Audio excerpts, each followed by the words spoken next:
Hello everyone, good morning to all of you. Hope so all of you are doing well and today is our lecture 12 of nuclear physics, that is Q value. ये हमारा Q value का part होगा। तो पहले part 1, 2, 3 आपको revise करके आने चाहिए Q वैल्यू के। उसमें हमने अभी तक Q वैल्यू की इन terms of masses, in terms of kinetic energy and in terms of binding energy values find out कर चुके हैं और उसके प्रीवियस ईयर क्वेश्चंस के CSI नेट और गेट के जितने भी आ चुके हैं हमने वो भी किए और अदर एग्जामिनेशंस में भी जितने भी हमारे PYQ आ चुके हैं उस रिलेटेड वो भी बताए आपको। और उसके बाद हमने सेपरेशन एनर्जी का भी किया था और Q value in terms of ये तो हो गया था हमारा कि 2 डायमेंशन में यहाँ पे अभी तक हमने 1 डायमेंशन में Q वैल्यूज की थी और हमने 2 डायमेंशन नॉन रिलेटिविस्टिक केस में भी आपको Q वैल्यू फाइंड आउट करके बता दिया था, राइट। और उसमें आप लोग को ये बात ध्यान में रखनी होगी, अगर a प्लस एक्स हमने बताया था कि अगर a प्लस एक्स हमारा कोई भी पार्टिकल है और x हमारा न्यूक्लियस है, वो y प्लस बी में डिसइंटीग्रेट हुआ और वहां पे आपको इस बात का मेन ध्यान रखना चाहिए कि 1 डायमेंशन बोल रखा है या 2 डायमेंशन। अगर 1 डायमेंशन बोल रखा है तो क्यू की वैल्यूज आपको हमने बता दी in terms of mass, in terms of kinetic energy and in terms of binding energy, ठीक है। अगर आपको 2 डायमेंशन में केस दे रखा है थीटा और फाई, उसमें आपको ये बात ध्यान रखनी होगी कि a plus x tending to, जब आपका मान लीजिए यहाँ पे इसको ऐसे ध्यान में रखिएगा कि x पार्टिकल हमारा रेस्ट पे होगा और y और b पार्टिकल हमारे y न्यूक्लियस बनेगा और b हमारा पार्टिकल बनेगा, ऑलराइट। तो यहाँ पे देखिएगा कि थीटा और फाई कौन से एंगल हो गए। a हमारा एक पार्टिकल है जो x रेस्ट पे जो हमारा न्यूक्लियस पड़ा है उसको हिट किया उसने, तो हमारे डाइवर्ट हुआ यहाँ पे मेन पाथ से थीटा और फाई एंगल पे हमें, थीटा एंगल पे हमें पार्टिकल मिला b और फाई एंगल पे हमें न्यूक्लियस मिला। कौन सा न्यूक्लियस मिला हमें? y न्यूक्लियस मिला, राइट। तो इसका कंजर्वेशन ऑफ मोमेंटम लगा के हमने अभी तक इसकी क्यू वैल्यूज फाइंड आउट कर चुके थे। तो क्यू वैल्यू आपको बताई थी कि इसकी के बी, ये भी आपको बात ध्यान रखनी होगी कि a प्लस एक्स ये तो हमारा 1D में है और ये हमारा 2D में है। a plus x y plus b कैसे बना, ठीक है, K B 1 plus M B by M Y, ठीक है। और वाई भी आपको पार्टिकल ध्यान, ये सभी ये सीक्वेंस आपको ध्यान में रखनी होगी, कौन सा थीटा एंगल होगा किस से बनेगा और बी पार्टिकल का होगा और फाई एंगल हमारा न्यूक्लियस का होगा, ऑलराइट। तो minus of K A 1 minus mass of a particle upon M Y minus of 2 upon M Y into K A K B M B raise to power 1/2 into cos theta, alright. अगर theta आपका 90 degree दे रखा था, ये हमने आप अभी तक previous lecture part 3 में करवा दिया आपको कि ये वैल्यूज हमें कैसे फाइंड आउट की। थीटा इक्वल्स टू 90 डिग्री के लिए आपको के बी की वैल्यू बताई, क्यू की वैल्यू बताई थी कि ये वैल्यू हमारी 0 हो जाएगी, कॉस थीटा 0 होता है हमारा, तो ये वाली दोनों टर्म्स बची। इसके रिलेटेड हमने आपको न्यूमेरिकल भी करवा दिया, ऑलराइट। उसके बाद देखिएगा मेन हमने जो किया था Q value in terms of ये 2D के लिए, ये आपको 1D के लिए बताया हमने, ठीक है। अभी देखिए अभी हमने अल्फा डीके के लिए किया था। अल्फा डीके के लिए आपको क्यू वैल्यूज की 3 टर्म्स बताई हमने इन टर्म्स ऑफ, या इसको रिलेस कर दीजिएगा एक सेकंड। और अभी क्यू वैल्यू देखिए किसमें देखनी है आपको? अल्फा डीके में। तो अल्फा डीके में आपको बताया था कि आपका कोई पार्टिकल है एक्स न्यूक्लियस है जो हमारा रेस्ट पे पड़ा है, ठीक है, ये स्पॉन्टेनियसली रिएक्शन होगी हमारी। तो y प्लस बी में b कौन सा पार्टिकल होगा हमारा? यहाँ पे हीलियम पार्टिकल निकलेगा, हम जिसको अल्फा पार्टिकल बोलेंगे, ऑलराइट। तो ये y में x, जिसका x कौन सा न्यूक्लियस है जिसका हमारा एटॉमिक नंबर z होगा और मास नंबर a होगा, और इसका भी एटॉमिक नंबर हमारा z होगा पर 2 कम होगा यहाँ पे, तभी अल्फा डीके होगा हमारा, तो a-4 होगा, ठीक है। तो यहाँ पे आपको क्यू वैल्यूज की हमने बताई थी कि कैसे फाइंड आउट करनी है कि के वाई प्लस के अल्फा करके, के वाई प्लस के अल्फा करके, और आपको काइनेटिक एनर्जी बताई थी, kinetic energy of product minus kinetic energy of reactant. तो काइनेटिक एनर्जी ऑफ प्रोडक्ट लिखिएगा minus kinetic energy of reactant, क्योंकि हमारा रिएक्टेंट एक्स न्यूक्लियस है वो रेस्ट पे पड़े, तो हमारी यहाँ पे काइनेटिक एनर्जी 0 होगी। तो इससे हमारी वैल्यूज हमने आपको निकाल कर दी थी और आपको के अल्फा बताया था half M V alpha square बताया था, और रीअरेंज करके हमारी क्यू की वैल्यू कितनी आई थी, K alpha 1 plus M alpha upon M Y. ठीक है, ये हमने लास्ट लेक्चर में आपको बता दिया था। अभी हम रिवीजन कर रहे हैं हर एक लेक्चर के स्टार्टिंग में और हर एक लेक्चर के एंडिंग में। हम अभी तक जितना भी करवाया है अभी तक हमने, और वो सभी हम रिवाइज करते हैं। ठीक है, विद रिस्पेक्ट टू आपको बताना, ये भी बताते कि ये इंपॉर्टेंट है, ये आपको याद रखना होगा। जो बातें याद रखनी होती है ना, वो बात को आपको 101% आपको बाय हार्ट कर लेना चाहिए।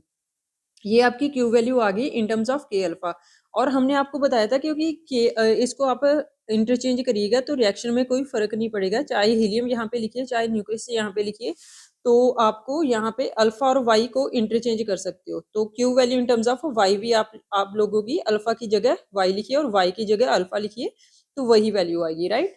तो उसके बाद ये आपकी इक्वेशन होगी और ये इक्वेशन होगी। उसके बाद देखिएगा in terms of alpha decay की वैल्यू लिखिए Q alpha 1 plus M alpha की वैल्यू पुट करिएगा। एम अल्फा की वैल्यू क्या है, हमारा मास ऑफ अल्फा पार्टिकल 4 है, मास ऑफ वाई पार्टिकल A-4 है। ए बाई A-4 करोगे जब आप लोग इसको रीअरेंज करोगे तो आपके पास ये वैल्यू निकल कर आएगी।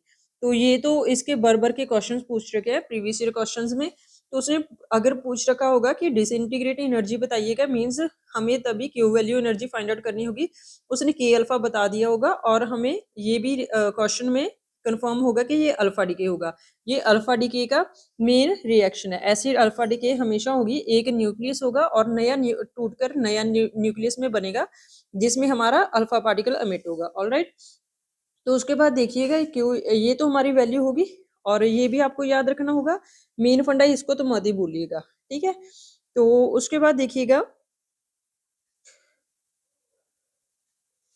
उसके बाद हमें वी वाई की वैल्यू फाइंड आउट करनी है मान लीजिए, तो उसको तो याद रखने की जरूरत नहीं है, इसी में से वी वाई की आपकी वैल्यू निकल जाएगी। कैसे आप लोग करोगे वी वाई की वैल्यू, वी वाई क्या है, हमारे वेलोसिटी वाई न्यूक्लियस जो बना, ठीक है, उसकी न्यूक्लियस, उस न्यूक्लियस की। तो हमें पहले बताइएगा कि kinetic energy of Y particle लिखिए, चाहे पहले अल्फा पार्टिकल निकाल लीजिए, तो अल्फा के रीअरेंज करके हम वाई पार्टिकल की निकाल लेंगे। अल्फा पार्टिकल की काइनेटिक एनर्जी बताइए half of M alpha V alpha square, ठीक है। तो यहाँ से वी अल्फा निकालिएगा तो वी अल्फा कितना हुआ हमारा अंडर रूट ऑफ 2 के अल्फा अपॉन एम अल्फा। तो के अल्फा की वैल्यू तो हम यहाँ से पता है, तो यहाँ से आप लोग के अल्फा की वैल्यू पुट करिएगा, जरा करिएगा, खुद से करिएगा आप लोग। 2 अपॉन एम अल्फा, तो के अल्फा की वैल्यू पुट करिएगा Q upon 1 plus M alpha upon M Y, mass of Y particle. तो ये हमारी velocity of Y alpha particle आ गई। ये हमने क्यू वैल्यू निकाला in terms of K alpha, ये हमने क्यू वैल्यू निकाला in terms of Y K Y, और ये हमारी क्यू वैल्यू है डायरेक्ट ही। अगर आपको इसी में वैल्यू पुट करके, ये आपका इसी का सब केस है, अगर नहीं याद रखना, इसको याद रखना है तो वैल्यू पुट कर लीजिएगा। मास ऑफ अल्फा पार्टिकल का क्या होगा 4, मास ऑफ वाई पार्टिकल का A-4 होगा, तो रीअरेंज करके इसकी ये वैल्यू आएगी। एलसीएम लेंगे जब आप लोग, ये तो अलजेब्रिक रीअरेंजमेंट है, ठीक है। तो उसके बाद देखिएगा अल्फा और वाई पार्टिकल हमने बताया था कि चाहे अल्फा पार्टिकल इधर लिखिएगा चाहे वाई पार्टिकल इधर लिखिएगा, कोई रिएक्शन को हमारे को कुछ फर्क नहीं पड़ेगा। ऑलराइट, तो यहाँ पे अल्फा और वाई को रीअरेंज करिए, इंटरचेंज करिएगा, तो आपका 2 अपॉन एम अल्फा जो मास ऑफ अल्फा है वो मास ऑफ वाई होगा, उसको चेंज करिएगा Q upon 1 plus M Y upon M alpha, ठीक है, इक्वल्स टू वी वाई। तो यहाँ पे आपकी वी वाई की वैल्यू भी आ गई। अभी ये 4 बॉक्स बने हैं और चारों को आप लोगों को याद रखना होगा। अगर आपको ये वी वाई दिखाई नहीं दे रहा तो आप लोग आगे लिखिएगा,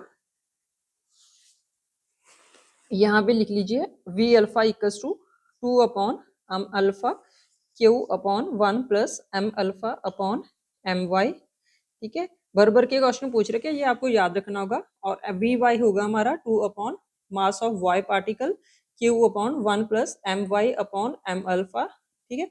ये हमारा वी वाई आ गया और ये हमारा वी अल्फा आ गया, ठीक है। ये सारे बॉक्स वाले आपको बातें याद रखनी होगी, ठीक है।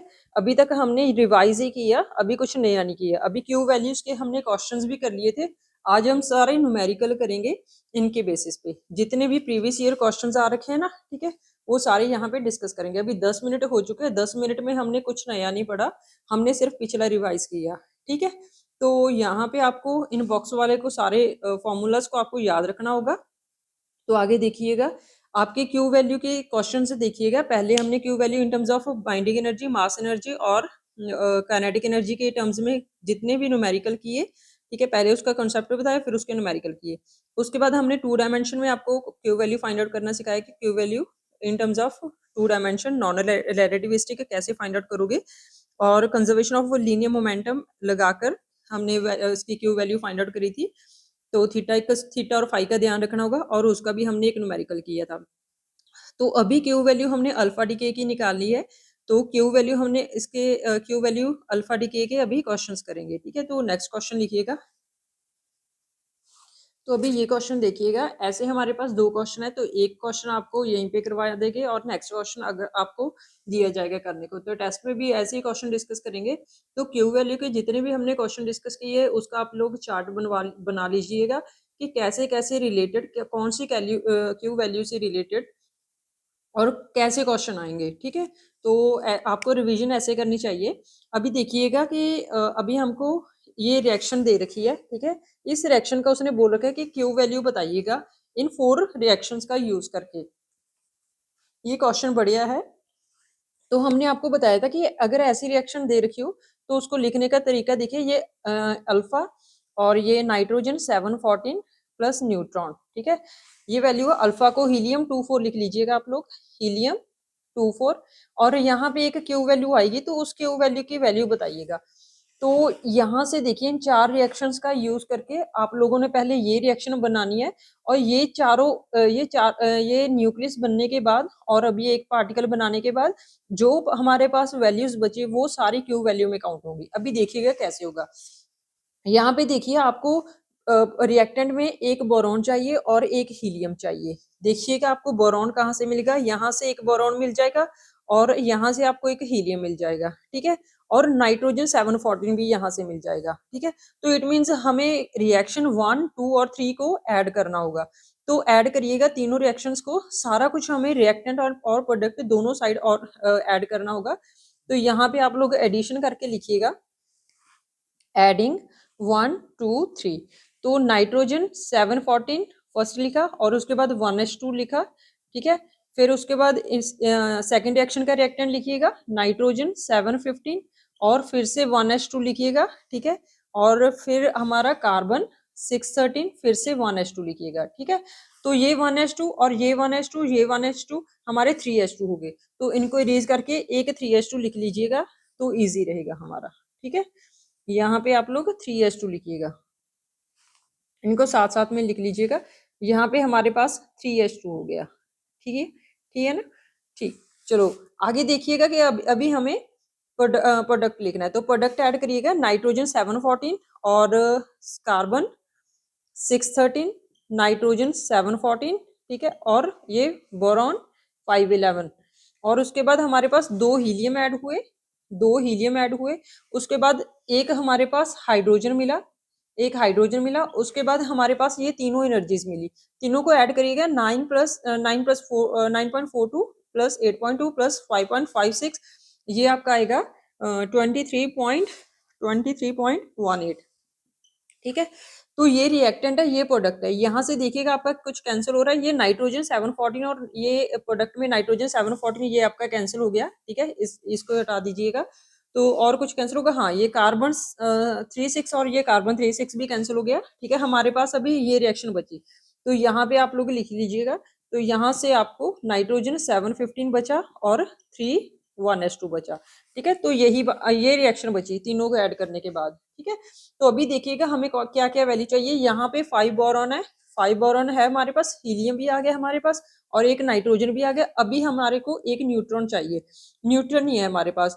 तो न्यूट्रॉन कैसे निकलेगा ये देखिएगा, यहाँ पे ये ध्यान रखिएगा, यहाँ पे 1h2 है, यहाँ पे 1h1 है, तो यहाँ इसको कैंसिल मत करिएगा। तो न्यूट्रॉन हमारे यहाँ पे पड़ा है और कहीं पे न्यूट्रॉन नहीं दिख रहा, तो 1h1 की वैल्यू पुट करिएगा इसमें, क्योंकि हमें यहाँ पे देखिए 1s2 की वैल्यू मत पुट करिएगा, क्योंकि इसमें अभी देखिएगा आप लोग, इसमें आप लोग 1h1 की वैल्यू निकालिएगा।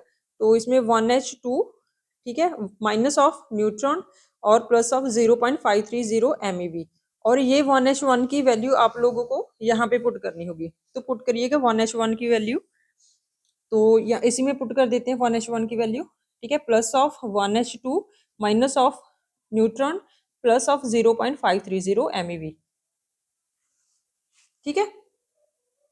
तो उसके बाद देखिएगा यहाँ से हमारे पास एक 1H2 ड्यूट्रॉन यहाँ पे है, एक यहाँ पे है, तो 3 में से एक माइनस करोगे तो 2 बचेगा। तो यहाँ पे 1H2 बच गया हमारा, और यहाँ से एक रिलीज कर दीजिएगा, ठीक है। तो हो गया ये। आपकी रिएक्शन में देखिए क्या क्या चाहिए आपको। आपको ये चाहिए नाइट्रोजन 7 15 चाहिए ना, तो यहाँ पे तो 14 बन गया हमारा। और उसके बाद बोरॉन 511 हो गया, हीलियम ये भी बन गया हमारे पास, ये भी बन गया। और ये वाला न्यूट्रॉन इधर आके हमारे पास पॉजिटिव में हो जाएगा, ठीक है। तो यहाँ पे एक न्यूट्रॉन हो गया हमारे पास, ठीक है। तो उसके बाद देखिएगा, और यहाँ पे ना हमारा नाइट्रोजन 7 15 तो कैंसिल हो गया, तो 14 ही बचा था ना, तो यहाँ पे 14 बचेगा, ठीक है। तो यहाँ पे देखिएगा नाइट्रोजन 7 14 बन गया, और यहाँ पे एक न्यूट्रॉन बन गया, और ये 2 हाइड्रो ड्यूट्रॉन को उधर लेकर जाएगा, माइनस ऑफ 2 ड्यूट्रॉन। तो अभी देखिएगा कौन कौन सी रिएक्शन बन गई, इसको साथ में लिखिएगा, प्लस ऑफ न्यूट्रॉन। तो नाइट्रोजन बना 7 14, न्यूट्रॉन बना, और 5 बोरॉन 11 भी बन गया हमारा, हीलियम भी बन गया। तो ये जो रिएक्शन बची ये सारी हमारी क्यू वैल्यू होगी, ठीक है। तो यहाँ पे रिएक्शन देखिएगा, minus of 2 deuteron plus of 0.530 plus of 23.18, इसकी क्यू वैल्यू होगी। अभी मास देखिएगा, आपको हाइड्रोजन का दे रखा था, तो उसकी वैल्यू पुट करिएगा। एक हीलियम बच गया था हमारा, जो हमारा 5 बोरॉन के पास था, तो वहां पे हीलियम की वैल्यू भी आएगी। तो यहाँ से आप लोग वैल्यू लिख लीजिएगा, यहाँ से आप लोगों को एक हीलियम भी मिलेगा, ठीक है। यहाँ पे एक हीलियम बचा था ना, एक हीलियम हमारे 2 हीलियम थे, एक हीलियम इधर था और ये वाला हीलियम था, ठीक है। और एक हीलियम हमारा कैंसिल हो गया था, तो हमारा एक हीलियम बच गया था। तो यहाँ पे वैल्यू देखिएगा, क्योंकि एक हीलियम तो हमने यहाँ पे लिख लिया था, एक हीलियम बच गया था, तो उसको उस साइड लेकर गए। तो यहाँ पे क्यू वैल्यू देखिएगा आप लोगों की क्या आएगी। Q value is equals to 2 twice of value, यहाँ पे अभी देखते हैं, अभी करते हैं। तो यहाँ पे देखिएगा आपकी ये वैल्यू आ गई, क्यू वैल्यू। तो ये तो हमें ट्वाइस ऑफ, ये हमारा 1H2 का आपको एटॉमिक मास नंबर दे रखा था, मास नंबर। और ये हीलियम का भी आपको दे रखा था, ठीक है। और ये आपकी क्यू वैल्यू इसमें से माइनस करके 23.18 से 0.530 जब आप लोग करोगे प्लस, तो ठीक है, तो आपके पास 23.71 आएगी। तो उसके बाद देखिएगा, तो क्यू वैल्यू टोटल आपकी आएगी 0.136 MeV। ये वैल्यूज आपको गिवन थी, ठीक है। तो नेक्स्ट क्वेश्चन लिखिएगा, बस इसमें कुछ नहीं करना, जो क्वेश्चन गिवन है उस क्वेश्चन में आपको क्यू वैल्यू फाइंड आउट करनी होगी। तो क्यू वैल्यू आपको निकालनी कैसे होगी, जो आपको रिएक्टेंट और प्रोडक्ट होंगे पहले वो बनाने की कोशिश करिएगा गिवन रिएक्शन में से। तो जो वैल्यू बची रिएक्टेंट एंड प्रोडक्ट बनाने के बाद, जो आपके पास क्यू वैल्यू बची, वही आपका आंसर होगा, ठीक है। तो नेक्स्ट क्वेश्चन लिखिएगा। तो नेक्स्ट क्वेश्चन लिखिएगा आप लोग। नेक्स्ट क्वेश्चन में आपको कुछ खास नहीं दे रखा, जैसे हमने क्यू वैल्यू आपको बताई थी ना, क्यू इक्वल्स टू के अल्फा ए अपॉन ए माइनस 4 होगा। तो उसी रिलेटेड आपको अल्फा डीके दे रखा था। तो अल्फा डीके में आपको क्यू वैल्यू पूछ रखी थी, और आपको अल्फा पार्टिकल की काइनेटिक एनर्जी भी गिवन थी। तो आप लोग रिएक्शन लिखिएगा जो आपको गिवन थी, X240 दे रखा था, और ये Y पार्टिकल बना था 236, और हीलियम 24 था, ठीक है। तो यहाँ पे देखिएगा उसने के अल्फा वैल्यू आपको दे रखी थी 5.26 MeV, ठीक है। यहाँ पे आपको क्यू वैल्यू फाइंड आउट करनी है, ये गेट का क्वेश्चन है, ठीक है। तो क्यू वैल्यू आपको बतानी थी, तो क्यू वैल्यू हमने अभी भी निकाली अल्फा डीके के लिए ए अपॉन ए माइनस 4। तो यहाँ पे क्यू वैल्यू हमने निकालनी है, के अल्फा की वैल्यू 5.26, ए की वैल्यू कितनी होगी 240, ए माइनस 4 236, और इसको सॉल्व करिएगा, ये आपकी क्यू वैल्यू आ जाएगी। और सिमिलर एक क्वेश्चन इसके बिल्कुल ऑपोजिट आया था, आपको यहाँ पे के अल्फा की जगह क्यू वैल्यू दे रखी थी, और आपको पूछ रखा था कि के अल्फा निकालिएगा। तो के अल्फा निकालने के लिए आपको यहाँ से के अल्फा एज इट इज रखना होगा, और 5.26 वैल्यू पुट करिएगा, ठीक है। ये भी क्वेश्चन सिमिलर ही था, और ये 2 बार रिपीट हुआ था क्वेश्चन, ठीक है। तो ये आपका क्वेश्चन था, के अल्फा और क्यू वैल्यू आपको निकालनी आनी चाहिए। तो एक और क्वेश्चन लिखिएगा, एक क्वेश्चन था, आपको डिसइंटीग्रेट एनर्जी बोल रखा था। इसमें अगर आपको कहीं पे डिसइंटीग्रेट एनर्जी बोल रखा हो ना तो कि फाइंड आउट करिएगा, तो उसका मतलब ये होता है कि आपको क्यू वैल्यू फाइंड आउट करनी है। ठीक है, तो नेक्स्ट क्वेश्चन लिखिएगा। आपको एक रिएक्शन दे रखी थी,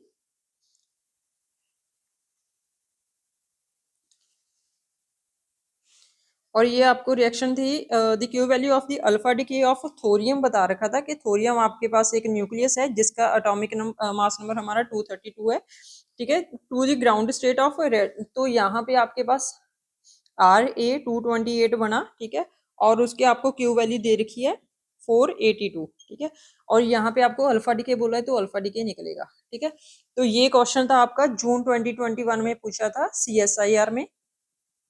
ठीक है, तो क्यू वैल्यू आपको गिवन है, तो काइनेटिक एनर्जी निकालनी है आपको। काइनेटिक एनर्जी किसकी पूछ रखे है इसने अल्फा पार्टिकल की, तो अल्फा पार्टिकल की पूछी है तो निकाल लीजिए बस A-4 करके। बस आपको ये फॉर्मूला याद होना चाहिए। तो क्यू वैल्यू कितनी होगी 482 के अल्फा, ए की वैल्यू कितनी है हमारे पास 232 अपॉन 228, और इसको सॉल्व करके आप लोग करोगे तो के अल्फा की वैल्यू आपके पास आ जाएगी। ठीक है, ये देखिए कितना इजी क्वेश्चन था।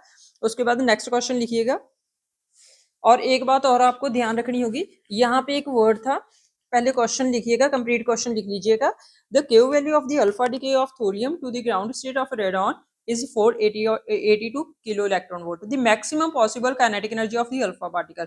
It means maximum possible kinetic energy का क्या मतलब है, यहाँ से देखिएगा, मान लीजिए एक्स न्यूक्लियस है हमारा और वो अमिट हुआ। ठीक है, और वो डिसइंटीग्रेट हुआ। डिसइंटीग्रेट मान लीजिए वो डायरेक्ट ग्राउंड स्टेट में नहीं गया, तो डिसइंटीग्रेट हुआ तो वो एक्साइटेड स्टेट में हुआ। जैसे यहाँ पे कोई एक्स पार्टिकल था। ठीक है, यहाँ पे एक एक्साइटेड स्टेट है ये हमारी, और ये हमारी ग्राउंड स्टेट है। तो वाई स्टार हमारा एक्साइटेड स्टेट था, यहाँ से हमारा यहाँ पे न्यूक्लियस आया। ठीक है, तो इसका मतलब उसने क्या क्या क्या अमिट किया होगा, उसने अल्फा पार्टिकल अमिट किया। क्योंकि कहीं पे भी अगर आपका किसी न्यूक्लियस में से कोई और न्यूक्लियस बनेगा और वो एक्साइटेड स्टेट से बनेगा, एक्साइटेड स्टेट में आएगा, तो अल्फा पार्टिकल ऑलवेज एमिट होगा। ठीक है, और अल्फा पार्टिकल देखिएगा। फिर उसके बाद सिमिलरली अगर वो किसी एक्स पार्टिकल, कोई एक्स न्यूक्लियस है, एक्स न्यूक्लियस हमारी हायर स्टेट से डायरेक्ट ही ग्राउंड स्टेट में आ रहा है, तो भी हमारा अल्फा पार्टिकल ये अमिट हो रहा। ठीक है, अल्फा पार्टिकल। तो मैक्सिमम पॉसिबल काइनेटिक एनर्जी का मतलब यही होगा कि इन दोनों के, यहाँ पे मान लीजिए अगर वो एक्स से वाई स्टार में गिरा तो मान लीजिए क्यू वन एनर्जी रिलीज हुई, और इसके बाद क्यू टू लिख लीजिएगा। और अगर एक्स से ग्राउंड स्टेट में आए तो मान लीजिए वो क्यू वन से हुआ।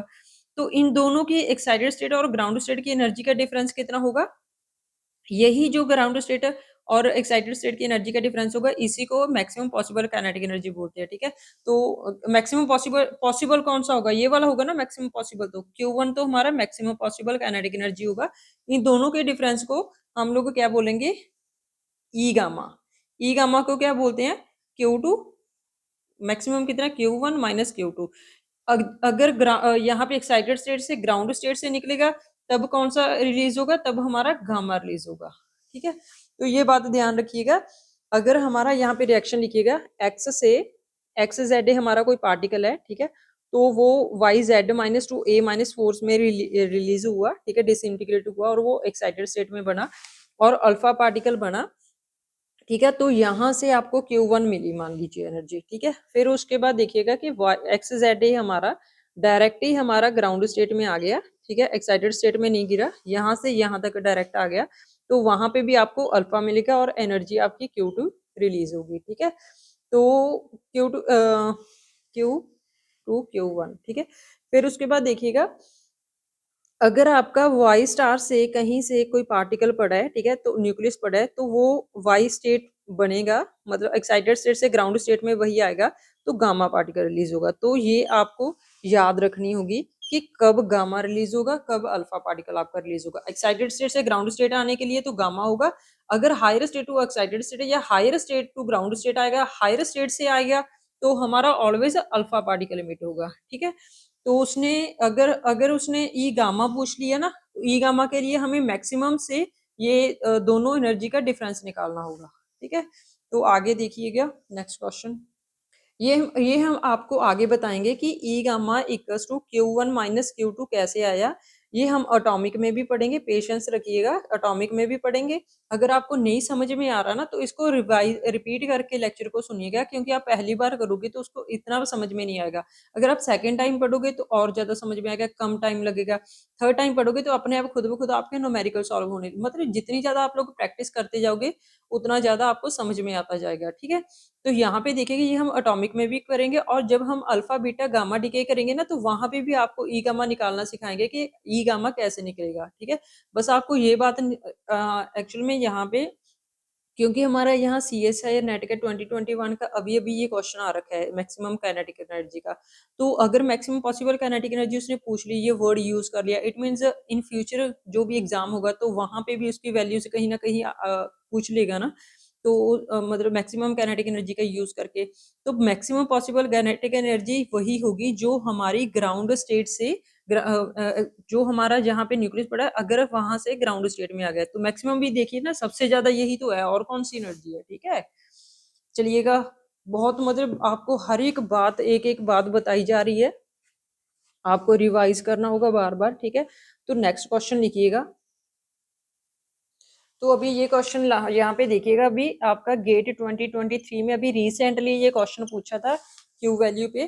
तो उसमें एक रिएक्शन दे रखी थी उसने, अमर्शियम 94 टू 41 दिया था, और वो डिसइंटीग्रेट हुआ यूरेनियम 92 टू 37 में, और यहाँ पे हीलियम अल्फा पार्टिकल डिके हुआ, अल्फा पार्टिकल हमें मिला, ठीक है। तो यहाँ पे 24, तो यहाँ पे उसने बोल रखा है कि the rest masses of americium uranium and alpha particle are, rest masses दे रखे हैं, इसका मास कितना दे रखा है 224.544 जीईवी में, गीगा इलेक्ट्रॉन वोल्ट पर सी स्क्वायर। और हमने बोल रखा था आपको मास की यूनिट या तो एएमयू होगी या केजी होगी या एमईवी बाई सी स्क्वायर होगी, ठीक है। तो ये यहाँ पे मास की यूनिट दे रखी है जीईवी बाई सी स्क्वायर, ठीक है। तो इसको एमईवी में भी कन्वर्ट कर लोगे अगर आपको एमईवी में पूछा हो, ठीक है। तो यहाँ पे देखिएगा यूरेनियम की वैल्यू पुट करिएगा 220.811 जीईवी बाई सी स्क्वायर, और इसका रेस्ट मास दे रखा है हीलियम का 3.728 जीईवी बाई सी स्क्वायर। उसके बाद देखिए उसने क्वेश्चन में पूछ रखा है what is the kinetic energy in MeV. तो काइनेटिक एनर्जी पूछ रखी है उसने एमईवी की टर्म में, ठीक है, rounded off 2 decimal places of the alpha particle, kinetic energy of alpha particle 2 decimal places तक पूछ रखा है, 2 डेसिमल प्लेसेस तक। तो यहाँ पे देखिएगा आपको ये बात पता होनी चाहिए पहले तो कि अल्फा पार्टिकल के लिए काइनेटिक एनर्जी क्या होगी, क्यू वैल्यू इक्वल्स टू के अल्फा ए अपॉन ए माइनस 4 होगा, ठीक है। तो यहाँ से आप लोग के अल्फा की वैल्यू निकालिएगा, तो के अल्फा होगा हमारा क्यू ए माइनस 4 अपॉन ए, ठीक है। ये हमारी के अल्फा की वैल्यू होगी, ठीक है। यहाँ से देखिए आपकी K alpha equals to A minus 4 कितना होगा आपका 237 अपॉन ए कितना होगा 241, ठीक है, इक्वल्स टू क्यू। यहाँ पे देखिए दो अननोन है, एक क्यू और के अल्फा तो हमने निकालना है ना। यहाँ पे एक सेकेंड, यहाँ पे गड़बड़ होगी, के अल्फा इक्वल्स टू, ठीक है। तो यहाँ पे देखिए के अल्फा तो हमें फाइंड आउट करना है, अभी क्यू वैल्यू नहीं पता, तो कोई क्यू वैल्यू तो निकाल सकते हैं ना, क्योंकि यहाँ पे आपको मास दे रखा है।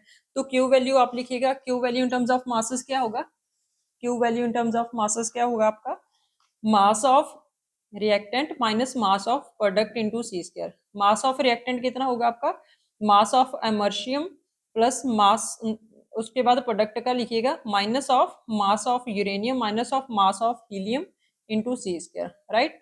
तो मास ऑफ एमर्शियम आपको दे रखा है 224.544 माइनस मास ऑफ यूरेनियम दे रखा है 220.811, मास ऑफ हीलियम दे रखा है 3.728, ये हमें दे रखा है जीईवी में अपॉन सी स्क्वायर इंटू सी स्क्वायर। तो ये सी स्क्वायर से ये सी स्क्वायर हमारा कैंसिल हो गया, ये हमारी क्यू वैल्यू आएगी जीईवी की टर्म में, इसको सॉल्व करिएगा। तो यहाँ पे आपकी क्यू वैल्यू आएगी 0.005 GeV, that is Q value equals to 5 MeV, ठीक है। तो 5 MeV आ गई, तो यहाँ पे क्यू वैल्यू की आप लोग 5 से मल्टीप्लाई करिएगा, तो ये आपकी क्यू वैल्यू के अल्फा आ गया। तो अभी अभी ये रिसेंटली गेट 2023 का क्वेश्चन था, ठीक है। तो नेक्स्ट यहाँ पे अभी तक देखिए हमने क्या क्या रिवाइज कर लिया, अभी रिवीजन करते हैं, ठीक है। तो अभी रिवीजन में देखिएगा, हमने अभी अभी तक स्टार्टिंग से क्या किया, हमने रेडियस फाइंड आउट करना सीख लिया न्यूक्लियस का, ठीक है, r0 × 1/3। उसके बाद हमने आपको number density, mass density, charge density बता दी, उनका रिलेशन बता दिया। उसके बाद हमने बाइंडिंग एनर्जी की, बाइंडिंग एनर्जी हमने इन terms of nuclear mass and atomic masses भी बता दिया, ठीक है। ZmP plus A - ZmN minus mass of atomic into C² और ZmH प्लस A, मतलब आपको ये याद रखना होगा सारी वैल्यूज जो हमने बताई। उसके बाद हमने पैकिंग फ्रैक्शन भी बताया, पैकिंग फ्रैक्शन दोनों का रिलेशन भी बताया, उसके न्यूमेरिकल्स भी किए। उसके बाद हमने मल्टीपोल मूवमेंट किया, मल्टीपोल मूवमेंट में आपको क्वाड्रपोल मूवमेंट भी बताया और इलेक्ट्रिक क्वाड्रपोल मूवमेंट बताया और मैग्नेटिक डायपोल मूवमेंट बताया।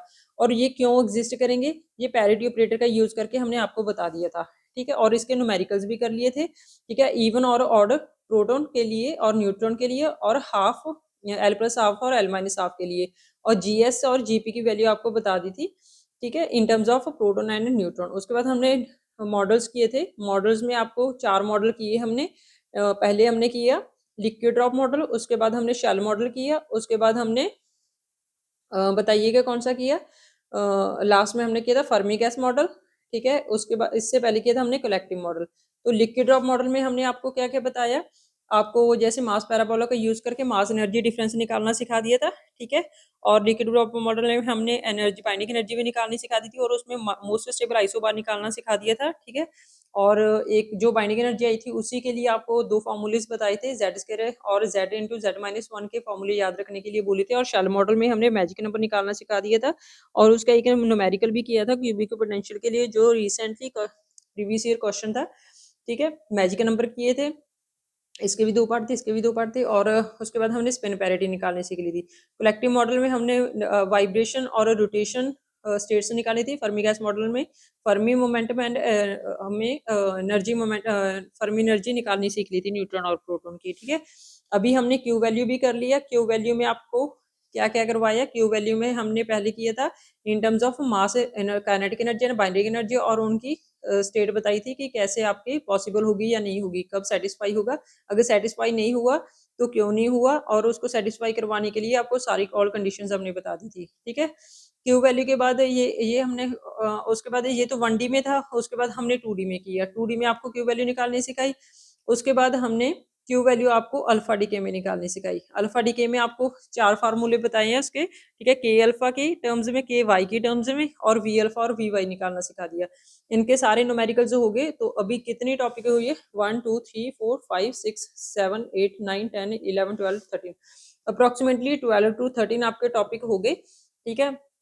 और अभी हमारा थ्रेशोल्ड काइनेटिक एनर्जी बचा, और हमारा बचा alpha decay, beta decay and gamma decay. उसके बाद रेडियो एक्टिविटी करने के बाद हम लोग एलिमेंट्री पार्टिकल फिजिक्स से स्टार्ट कर देंगे। उसमें तो सिर्फ आपको एक चार्ट याद रखना होगा पूरी एलिमेंट्री फिजिक्स में, और कुछ भी नहीं है, ठीक है। तो वो 3-4 लेक्चर में हम लोग एलिमेंट्री पार्टिकल फिजिक्स आपको कंप्लीट करवा देंगे। उसके बाद हम क्वांटम मैकेनिक्स से स्टार्ट करेंगे, राइट। तो क्वांटम मैकेनिक्स की बहुत ज़्यादा वेटेज है। तो आप लोग मेहनत करते रहिएगा, क्वेश्चन लगाते रहिएगा अपने हाथ से, ठीक है। जितने भी देखिए प्रीवियस ईयर क्वेश्चन अभी गेट का आया था 223 में, तो लास्ट लेक्चर में भी हमने गेट 23 का क्वेश्चन किया था, तो कितनी क्वेश्चन आ गए, ठीक है। तो सारी टाइप के हमने क्यू वैल्यूज की एनर्जी से हमने फाइंड आउट करनी सीख ली। और हमने एक जब आपको रिएक्शंस दी हो तो भी क्यू वैल्यू आपको फाइंड आउट करनी सिखा दी कि कैसे हुई, ठीक है। तो अभी आप लोग अपने पढ़ाई का टाइम भी इंक्रीज करिए, ठीक है। 10 से 12 घंटे तो पढ़िएगा, ठीक है, और रिवीजन भी करते रहिएगा। चलिए ठीक है, फिर मॉक लगाते रहिएगा। चलो ध्यान रखिएगा, अपनी सेहत का भी ध्यान रखना। Okay, thank you, have a nice day.